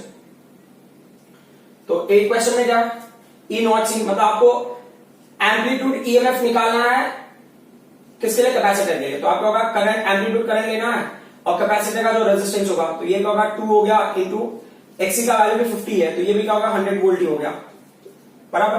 अच्छा जैसा अभी मैंने बताया था कि अब आप अच्छा ये कर लेते हैं उसके बाद, ठीक है अभी डिस्कस ही कर लेते हैं। ये E नॉट R होगा, ये E नॉट C हो गया बराबर। तो E नॉट R और E नॉट C, इनका जो EMF है और इसका जो EMF है उसको ऐड करते हो आप, तो should be equal to this one, है ना। जैसे हम नॉर्मली सीरीज में हम ऐसा समझते हैं, लेकिन यहां पे वैसा नहीं है। यहां पे क्या स्टोरी है, यहां पे जो रेजिस्टर का जो आपको EMF मिला है amplitude EMF raise to 2 plus जो कैपेसिटर का एम्पलीट्यूड EMF मिला है उसका रेस टू 2 और पूरे वैल्यू को आप क्या करो ऐड करके रूट में ले लो, तो आपको क्या मिलेगा, रिजल्टेंट एम्पलीट्यूड EMF मिलेगा। तो E नॉट R का वैल्यू कितना हो गया, 100 हो गया, 100 रेस टू 2 प्लस क्या होगा, ये भी 100 रेस टू 2। तो 100 स्क्वायर को कॉमन लोगे तो क्या होगा 100 बाहर आएगा, 100 स्क्वायर को कॉमन लेकर फिर रूट से बाहर लिया तो 100 हो गया। ये क्या होगा 1 प्लस 1 क्या होगा 2 हो गया, तो ये क्या होगा 100 इंटू √2 का वैल्यू कितना 1.41, तो क्या होगा 141। तो देखो E नॉट का वैल्यू 141 है क्या, E नॉट का वैल्यू 141 है, मतलब ये जो अब तक हमने किया है वो सारी चीजें क्या है करेक्ट है, ठीक है। अब हम आगे बढ़ते हैं, now will see the next question. So next question में क्या कह रहे हैं ये लोग, what is the next part. हमने कर लिया है 8 क्वेश्चन तक, ठीक है 6 भी 7 8 कर लिया। अब 9 क्वेश्चन, आरएमएस वाली वैल्यू। तो 9 क्वेश्चन में क्या है, ई आर एम एस, ठीक है, किसके लिए, रजिस्टर के लिए। तो अगर इन्होंने आरएमएस के लिए पूछा है तो आपको आरएमएस करंट पता होना चाहिए और उसको आप रजिस्टर से मल्टीप्लाई कर दो। तो आरएमएस करंट की वैल्यू कितनी है, तो 1.41 मल्टीप्लाइड बाय व्हाट, 50 है ना रेजिस्टेंस का वैल्यू। तो ये कितना हो जाएगा, ये 5 1 जा 5 का 5 4 जा 20 एंड 5 2 7 मतलब ये क्या होगा 70.5 वोल्ट हो गया ये, ठीक है। ई आर एम एस का वैल्यू तो अभी 10th भी आप कैलकुलेट कर सकते हो। 10th क्या हो गया, ये हो गया E R M S resistance लेता है, E R M S for किसके लिए, कैपेसिटर के लिए। तो क्या होगा I R M S into क्या होगा, ये एक्सी हो गया। But as far we know I R M S की वैल्यू तो सेम ही रहेगा 1.41 और एक्सी का वैल्यू भी सेम ही है, तो क्या हो जाएगा ये 70.5 वोल्ट। इसका मतलब होगा कि अगर मैंने ना मान लो E R M S for resistor और E R M S for capacitor को अगर मैंने ऐसे लिखा ना, E R M S for resistor raise to 2 plus क्या होगा E R M S for capacitor raise to 2, उसका अगर मैंने रूट ले लिया तो मुझे किसका वैल्यू मिल जाएगा, मुझे ई आर एम एस की वैल्यू मिल जाएगी, ठीक है। सो अगर आप वैसे देखोगे ना 70.5 प्लस 70.5 आप ऐड करोगे तो आपको 141 मिलेगा, है ना। लेकिन ई आर एम एस का वैल्यू कहां पे है, देखो ई आर एम एस का वैल्यू हमको कितना मिला, 100 वोल्ट मिल रहा है, मतलब इक्वल नहीं होगा, तो आपको ऐसे ही इक्वेट करना पड़ेगा, ठीक है। अब हम अगले क्वेश्चन पे आते हैं। तो नेक्स्ट क्वेश्चन के बाद 11th क्वेश्चन। 11th क्वेश्चन है आपका, ये आपको इंस्टेंटेनियस करंट की वैल्यू निकालनी है, ठीक है। तो ये जो है ये इंफॉर्मेशन यहां पे यूज हो जाएगा अभी। सो इस केस में अगर मैंने लिया है ये पर्टिकुलर पार्ट देख लो, ये फेजर डायग्राम देख लो, ये आपका करंट का हो गया और ये हो गया ईएमएफ और रेजिस्टर, बराबर। जब कैपेसिटर लेते हो तो कैपेसिटर का जो ईएमएफ है वो करंट के साथ में क्या करता है, तो EMF lags I by pi by 2, ये पॉइंट आप समझ लो, है ना। यहां पे क्या बोल रहा है, ये जो है ये पॉइंट ही हमारे लिए इंपॉर्टेंट रहेगा अभी। जो कैपेसिटर के लिए क्या होगा, ई लैग्स बाय पाई बाय 2, तो जो ईएमएफ वहां पे होगा वो लैग कर रहा है ना, ये होगा ईएमएफ और कैपेसिटर, है ना, लैग कर रहा है।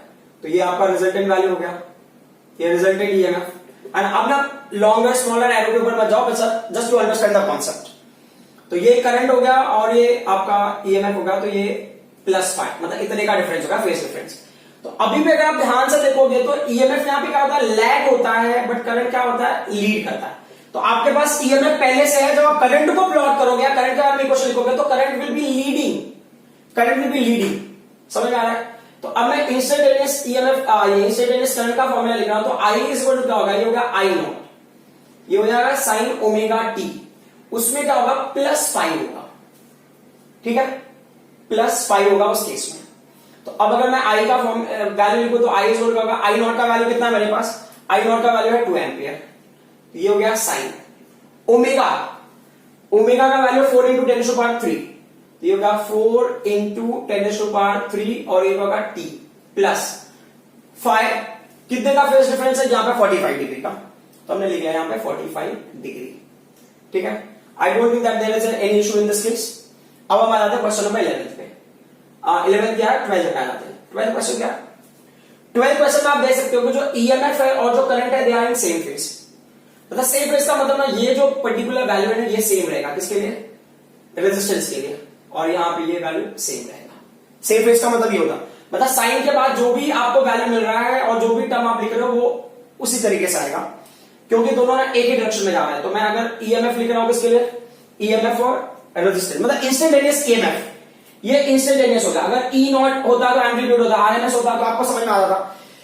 सिर्फ ई आर दिया मतलब ये होगा इंस्टेंटेनियस ईएमएफ और रेजिस्टर।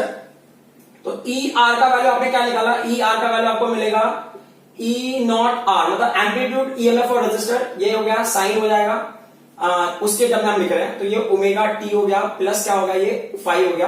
तो ई नॉट आर का वैल्यू क्या है हमारे पास, ई नॉट आर का वैल्यू है 100, फिर ये हो गया साइन हो गया, ओमेगा का जो है 4 इंटू ना ये वाला वैल्यू 4 × 10⁻3 टी प्लस क्या होगा, ये 45 डिग्री हो गया, क्लियर।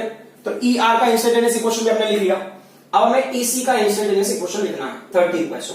तो इंस्टेंटेनियस इक्वेशन फॉर कैपेसिटेंस, तो ये होगा ई नॉट सी, मतलब एम्पलीट्यूड ईएमएफ फॉर कैपेसिटर, फिर ये हो गया साइन, ये हो गया ओमेगा टी, है ना। अच्छा, अब ना समझने वाली जो बात है वो चीजों को ध्यान दो जरा।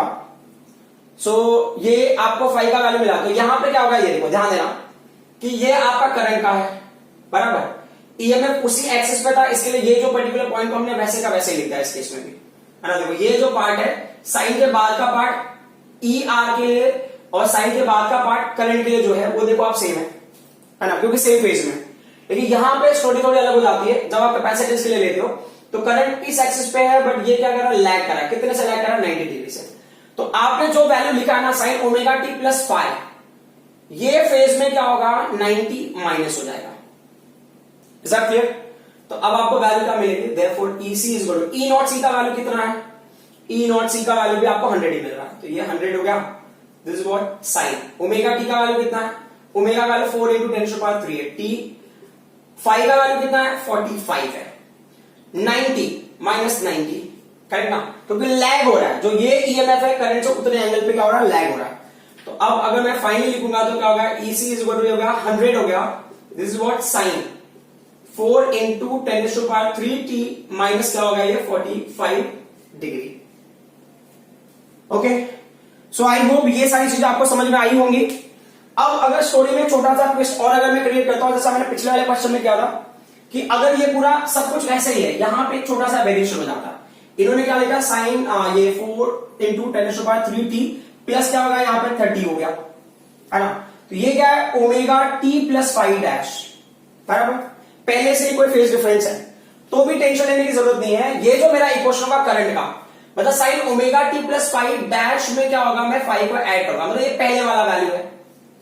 पहले वाली वैल्यू में क्या होगा, इतने का करंट ऐड हो जाएगा ना। करंट क्या करता है, जैसे ना EMF lags I by pi by 2, EMF lags I by pi by 2, मतलब करंट क्या कर रहा है, लीड कर रहा है। तो ऐसे भी देख लो, ये डायग्राम में भी देख लो, ईएमएफ अगर आपको यहां मिला है तो करंट उसके पहले ही है ना यहां पे, तो करंट क्या कर रहा है, लीड कर रहा है। कितने से लीड कर रहा है, 5 से। मतलब जो पहले जो आपको कंडीशन मिला था that is omega t plus five dash, उसमें क्या होगा, 5 हम ऐड कर देंगे। तो अब क्या होगा, 5 डैश की वैल्यू हमको पहले से पता कितना 30 है ना। तो देखो यहां पे स्टोरी में क्या ट्विस्ट आ रहा है, तो ये जो है 5 डैश की वैल्यू 30 है और आपको नया जो एंगल मिला है वो क्या है, 45 है। तो अब ये इसकी जरूरत नहीं रही, तो अब ये क्या हो गया, तो फिर आपको नया इंस्टेंटेनियस करंट का वैल्यू क्या मिलेगा, वो 2 हो गया। This is sine, this is 4 into 10⁻³ T plus ये कितना हो जाएगा, 45 प्लस 30 कितना होगा, 75 होगा। तो 75 डिग्री, समझ में आया, है ना। मतलब यहां पे जो है बस ये पहले नॉर्मली ओमेगा टी होता था, उसमें हम क्या करते हैं, 45 ऐड करते हैं। अब इस पूरे वैल्यू में 45 ऐड करेंगे, स्टोरी वही है, बाकी कोई फर्क नहीं पड़ेगा। अब यहां पे क्या होगा, ये जो पर्टिकुलर पार्ट था, मतलब अगर ना करंट के लिए जो साइन के बाद की वैल्यू थी, वही ई आर के लिए भी साइन के बाद वही वैल्यू रहेगा, sign omega t plus 5 dash plus क्या होगा, 5 होगा। तो यहां में भी सेम स्टोरी, 5 डैश की वैल्यू कितनी है, 30 है, उसमें क्या करेंगे हम लोग 45 ऐड कर देंगे। तो अब जो नया इक्वेशन बना हो गया 100 साइन हो गया, ये 4 इंटू 10⁻³ टी हो गया, प्लस क्या हो गया, ये 75 डिग्री, है ना। तो अब अगर आपने कंपेयर करके देख लो, साइन के बाद जो ये वैल्यू है और ये वैल्यू है, करंट के साथ में कंपेयर करके देख लो, वो क्या है, सेम रहेगा, मतलब they are in same phase, है ना। तो अब जब आप कैपेसिटर के लिए लिखते हो तो क्या होता है, हाँ, तो कैपेसिटर के जनरल इक्वेशन लिखोगे तो लिखना है तो लिख सकते हो, है ना।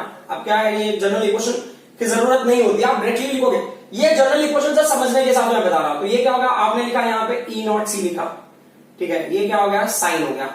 ये कितना वैल्यू है आपका, पहले कितना था, ये ओमेगा टी था, प्लस क्या था, 5 डैश था, उसमें क्या किया हमने, 5 को ऐड किया, ठीक है। अब ये क्या बोल रहे हैं कि यहाँ पे ये जो है ना, ये ईएमएफ और कैपेसिटर वो 90 डिग्री से लैग कर रहा है कंपेयर करंट के कंपेयर में। तो जो करंट का जो फेज है उसके साथ में 90 डिग्री से लैग कर रहा है, तो -90, बराबर। अब मैंने ये देखा है कि 5 डैश और 5 को हमने सिंप्लीफाई किया था, तो कितना मिला था, 5 और 5 को सिंप्लीफाई 75 ना, तो यहाँ पे 45 था, पहले को 75 लिख दो। पूरे का पूरा इक्वेशन वैसा है ना, ओमेगा टी का वैल्यू आपने रखा, ये 5 डैश प्लस 5 का वैल्यू 75 होगा, -90। तो 90 माइनस 75 कितना होगा, है ना, तो ये हो जाएगा 15, है ना, और यहाँ पे माइनस साइन। तो ये चीजें ना है, मतलब आप जो नॉर्मल रूटीन के क्वेश्चन है उससे थोड़े डिफरेंट है, बट आई होप जो भी चीजें हमने अब तक करी है वो आपको समझ में आया होगा।